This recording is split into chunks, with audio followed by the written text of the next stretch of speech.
budget insertion. Inaulikam siya mga kababayan na sabi, pumunta not once but twice. He denied making 150 billion insertion to the 2025 General Appropriations Act.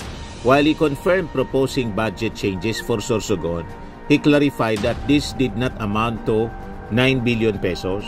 Kung hindi 9 billion, magkano? Depensa po ninyo na may relasyon sa Senate President na gustong impluensyahan.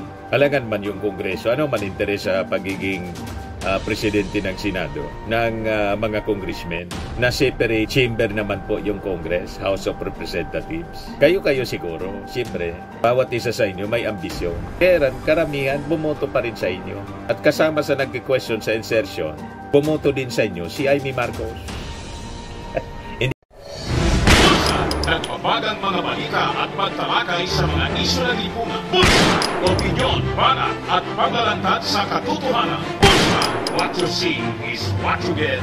You decide. Ito mga kababayan, si Dante Maravillas. Nag-deny si Chis Escudero budget insertion.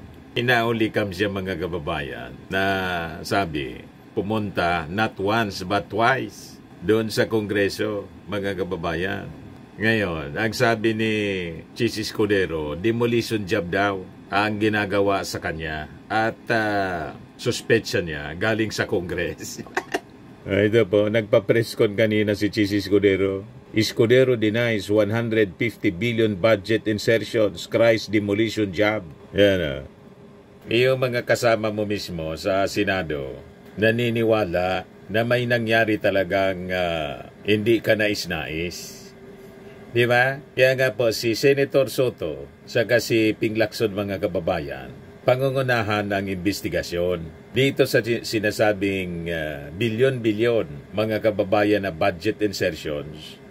Ang nagkinabang po si Escudero, si Villanueva, si Bongo at si Bato. Kaya pala. Anyway, ibigay ko sa inyo yung pag-deny mga kababayan kanina ni Senate President Chis Escudero. Sabi dito sa report ng Philippine Daily Inquirer, Senate President Francis Chis Escudero dismissed allegations that he made multi-billion peso insertions sa 2025 national budget at tinawag ang reports na demolition job na ang sabi, ang salarin po ang Kongreso, the House of Representatives. Sinisiraan daw siya ng Kongreso. Bakit ka naman siraan ng Kongreso? Ano naman ang motibo ng Kongres para siraan ka? Di ba? At kung halimbawa, ang Kongres nga yung nag-leak, sa bagay, yung nahulikam ka doon na pumasok ka sa Kongres, bakit kasi kailangan mong pumunta? Ano motibo? Bakit kailangan mong pumunta sa Kongres? Nahulikam. Ayan o. Para siguro kausapin si Speaker Martin Romualdez para sa sinasabing budget, BICAM insertions. Di ba una nang lumitaw yung bilyon-bilyon na ahakot ng ilang mga senador? Tulad ni mismo si Chis Escudero, saka si Joel Villanueva. Ito, pakinggan natin yung report ng bilyonaryo nyo, si Corina Sanchez. Mas tumindi pa ang espekulasyon sa umano'y budget insertions ni SP Chis. Nahulikam kasi ang kanyang bisita sa Kamara not once but twice sa kasagsagan ng BICAM deliberations sa 2025 budget. Ang detalye sa agenda report ni Dexter Ganide, live na ulat mula sa Batasang Pambansa. Dexter, so ano na ang latest dito sa tinaguri ang ham and cheese insertions? Ham and cheese insertions? Okay na, mukhang hindi natatagal ang ham and cheese na breakfast o merienda sa Senado. Dahil ang sunog, kahit takluban mo man ng malaking planggana, sisingaw at sisingaw pa rin ang usok nito. Sumingaw? Hahamakin ng lahat. Makamit lang ang ninimiti. Isang kasabihan na naging gabay ng ilan para magtagumpay sa buhay. At tila yan din ang batayan ni Senate President Chis Escudero noong 19th Congress sa issue ng tumataginting na 142.7 billion pesos na umano'y budget insertions sa 2025 General Appropriations Act. 142 billion pesos na insertion ginapang ni Chis Escudero. Iyon ang sabi sa report ng Billionaire News kung saan Pumunta ang sabi, pumunta pa si Chis Escudero sa Kongreso. Yan sinasabi natin, nothing concealed which shall not be revealed, or hidden which shall not be made known. Ngayon, si Tito Sen, saka si Ping Lacson, magsasagawa na po ng investigasyon dito. Malamang mapipilitan si Chis Escudero na bumaba as Senate President. Nangangalisaw na po, mga kababayan. Another karma ito. Diba? Amakin ng lahat, makamit lang ang minimiti. Isang kasabihan na naging gabay ng ilan para magtagumpay sa buhay. At tila yan din ang batayan ni Senate President Chis Escudero noong 19th Congress sa isyu ng tumataginting na 142.7 billion pesos na umano'y budget insertions sa 2025 General Appropriations Act o GAA. Sa video na nakuha ng Politico.com mula sa security footage ng Batasang Pambansa, makikita si SP Chis sa North Wing Hallway papasok sa tanggapan ni House Speaker Martin Romualdez. Naka-rubber shoes siya, maong pants at printed shirt. Ang oras, pasado alas 2 ng hapon. Ang petsa, November 30. Bonifacio Day, holiday. Nasundan ito ng isa pang pagbisita sa House. Not once, but twice. Nangyari 2 araw matapos simulan ang Bicameral Conference Committee para sa GAA. Wala pang Senate President sa kasaysayan ang bumisita sa House sa kasagsagan ng BICAM deliberations ng national budget, partikular sa panahon ng pag-reconcile ng mga magkaibang provision ng kanilang bersyon. Naaprobahan ng BICAM ang national budget noong December 11, 2024. At sa pag-aaral ng Politico.com, pangalawa ang lalawigan ng Sorsogon na home province ni Escudero sa nakakuha ng pangalawang pinakamalaking budget para sa mga proyektong pang-infrastruktura kasama ang flood projects. Nagkakahalaga ito ng 9.1 billion pesos. Kaya 9.1 billion pesos. Ng 142.7 billion pesos na walang budget insertions ay napunta sa balwarte ng kaalyado ni SP Chis na si Joel Villanueva, ang lalawigan ng Bulacan. Magkakasabwat mga kababayan. Para kay Senator Loren Ligarda, kailangan mapag-usapan ito bago masimulan ang pagbusisi ng 2026 national budget. It is important before we Booking mga kababayan to the NEP of 2026. We have to exercise naiskandalo kayo ngayon. Oversight on the GAA of 2025. Meaning, suriin natin saan nagkamali, saan ang pagkukulang, saan ang mali. So yan po ang report, mga kababayan ng Billionaire News. Ngayon, depensa ni Chis Escudero, demolition job daw mula sa Congress. Booking mga kababayan. Sabay deny mga kababayan kanina sa press conference. Sabi ni Chis Escudero, the first claim pa niya that I made a 9 billion insertion for Sorsogon, then 12 billion for Bulacan, then it became 142 billion, which they later changed to 150 billion pesos. So, what is the real figure? At first, they said I acted alone. Then, they drag in Senator Joel Villanueva. And now, they're accusing the entire Senate. Ang tanong, may nahuli kam kayo. Ano yung rason pala? Ba't pumunta kayo doon sa sa Congress noong November 30, Bonifacio Day, holiday, first time daw, na may ganon na Senate President. Nag-iisang pumunta. Ano yung agenda? Yan ang tanong. Sabi ni Chis Escudero, let me give you the full answer. The total proposed amendments to the 2025 budget amount to around 600 billion. There were transfers, removals, and additions. So, if it's true that the Senate changed 150 billion pesos, where is the remaining 500 billion? Saan niya galing ito? And why are they focusing on the smaller amount instead of the larger one? He denied making 150 billion insertion to the 2025 General Appropriations Act. While he confirmed proposing budget changes for Sorsogon, he clarified that this did not amount to 9 billion pesos. Kung hindi 9 billion, magkano? Hindi mo man sinabi. He then argued that the National Expenditure Program submitted by the Department of Budget and Management was not perfect. Hence, there was a need for revisions, not only from the Senate, but also from government agencies that identified areas needing improvement. The accusations anya are too much. Just because we amend the budget, it's immediately labeled an insertion, instantly illegal, instantly prohibited. Does it mean we're gaining from it? That does not seem right.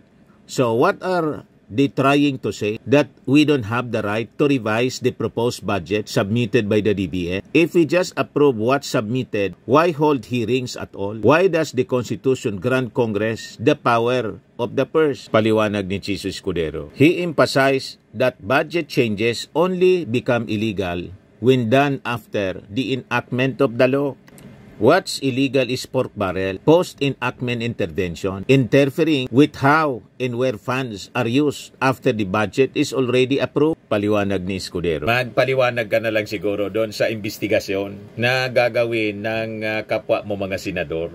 Pangungunahan ng Senate Minority Leader si Soto at saka ang independent senator na although kasama sa minority, laging independent naman po si Ping Lacson. Doon kasi may cross-examination. Dito, presko, yung mga reporters, kung ano lang yung sabihin ninyo, okay na yun. Kasi unang-una, wala man hawak na documents. Yung mga documents, nasa sa inyo. Kaya kung ano lang ang sasabihin ninyo, yun na yun. Although some reporters, duda pa rin. Kasi sabi nga po, kapag may usok, may apoy. Lumalagablab na ngayon ang apoy sa budget insertions. Kaya nga naging parte siya ng SONA ng ating Pangulong Bongbong Marcos kasi sa pag-iikot niya, ang dami ng mga flood control projects na ang sabi, in-implement. Pero bakit massive pa rin ang pagbaha? Kaya sabi ng ating Pangulo, kaya sinabi niya yon kasi karap niya yung mga salarin. Maya naman kayo. So sabi ni Escudero, he had already been warned that this issue would be used to tarnish his name and influence the Senate leadership transition. I've already been informed that it will be used against me as part of a demolition job related to the upcoming Senate President election. Ikayo po yung by landslide napili na Senate President. 19 votes. Pati nga si Tito Sen pala bumoto sa'yo at ikaw naman binoto mo si Tito Sen. So hindi ka panipaniwala yung depensa po ninyo na may relasyon sa Senate President na gustong impluensyahan. Alangan man yung Kongreso, ano man interes sa pagiging presidente ng Senado, ng mga congressmen, na separate chamber naman po yung Congress, House of Representatives. Kayo siguro, siyempre, bawat isa sa inyo may ambisyon. Kaya karamihan, bumoto pa rin sa inyo. At kasama sa nag-question sa insertion, bumoto din sa inyo si Amy Marcos. Hindi ko nga maintindihan kung bakit kini-question yan yung insertion at nasasabit yung inyong pangalan. Pero kayo magkakasama sa majority black. When asked where this alleged demolition job originated, he said, information he received pointed to the House of Representatives. At the right time, when we have sufficient basis, we might name the person. But having been in politics for so long, that just comes with the territory. So sino si Martin Romualdez, ang pasimuno? Bakit sino kausap mo doon sa Congress pala? Bakit ka pumunta doon? I-bulgar mo na. Anyway, magsasagawa ng investigasyon yung mga kasama mo mismo, si Ping Lacson at saka si Tito Sen. Yung hindi kumbinsido yung mga netizens. Sabi ni Elizabeth Ibarra Ramoso, tell that to the Marines, Chisi. Sabi ni Akasa Isbeta, lapit ka na, Chis. Pornada na elite model ni Hart. Sabi ni Manuel Javier, denial is no justification for his insertion.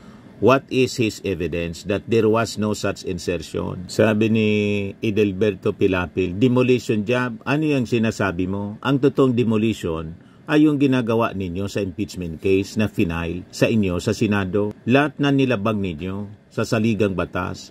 Ano pa ba ang aasahan ng taong bayan? So libre ng magnakaw ang mga matataas na opisyal. Betrayal of public trust. Meron naman karma sa lahat ng mga ginagawa niyong mali. Sabi ni Samahang Walang Ayuda, Ping Lacson and hindi Vic Soto, Tito Sen will make an investigation. Sabi ni Benigno Bautista Nilo, ayan na, dami na kasing kumampi sa nakasabwat. Sabi ni Cornelio Garcia, let an appropriate Senate committee conduct a formal investigation to know the facts. A famous psychologist said, liars can be figured, but figures don't lie. Sabi ni Napoleon Celis, best actor as always. Eleuterio Vicente, let us not forget, when truth is buried under technicalities, the people pay the price. And when leaders are not held accountable, democracy suffers in silence. Sabi ni Marites Ponce, investigation is in order. Sabi ni Los Biminda, sinungaling kakilay. Deny lang ng deny, sabi ni DM Mojica. Wala namang bayad ang mag-deny, lalo pat sanay na. Sa tagal nang nakapost sa dyan sa social media, now lang nag-react. Kaso may karma naman ang maling ginagawa, lalo na kung totoo. Sa Pilipinas, sabi ni Teddy Hamora, walang umaamin na officials pagdating sa pera. Sabi ni Ray Magno, let every corrupt officials be investigated. Sa dami nilang magkakakampi, dapat buwagin na ang mga nangaabuso sa bayan. Sabi ni Federico Salgado, the truth must come out. Sabi ni Melvin Rosales, denial king na din si Boy Kilay. Sabi ni Ronnie Francisco, mga walang hiya. Sabi ni IP Man Settings, bakit buhay pa yan? Sabi ni Mel Garcia Sarmiento, prove your innocence in a sentence using forthwith, Mr. Escudero. Sumingaw na mga kababayan, umalingasaw na. Ang baho talaga po, talagang mangangamo. Ang itinuturo ni Chis Escudero, pasimuno yung Congress. Ipaliwanag mong maayos sa investigasyon ng kapwa mo senador. Ito naman po, Fairmax Firming and Lifting Cream, pinapahid po sa mga pulses in affected area. Mainam po sa paninigas ng mga kaso-kasuan. Ito naman po, Automax Radiant Serum. Sa mukha naman yung application, anti-aging po siya. You will look 10 years younger than your age. Sa mga cancer patients naman po, baka lang gusto ninyo itong itry. Neng siya Red Mix Fruit Drink.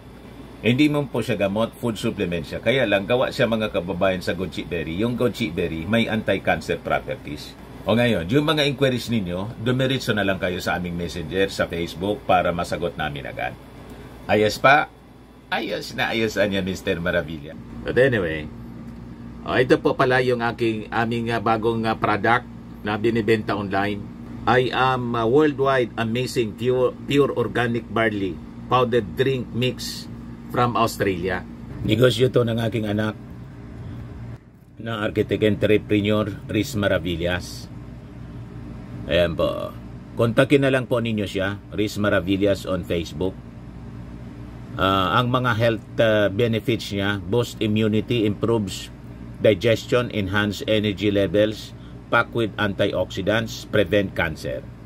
Sa mga naghanap po ng malinis and spacious fitness gym, pumunta lang po kayo sa aming Colossal Fitness Gym. May Grab car rental din po kami. Ito naman po yung bago naming product na binibenta online. Eye Glow Serum, whitening po siya. Tingnan ninyo yung epekto sa aking anak na architect before and now. Yung mga inquiries po ninyo, dumiretso na lang kayo sa kanyang Facebook account, Riz Maravillas.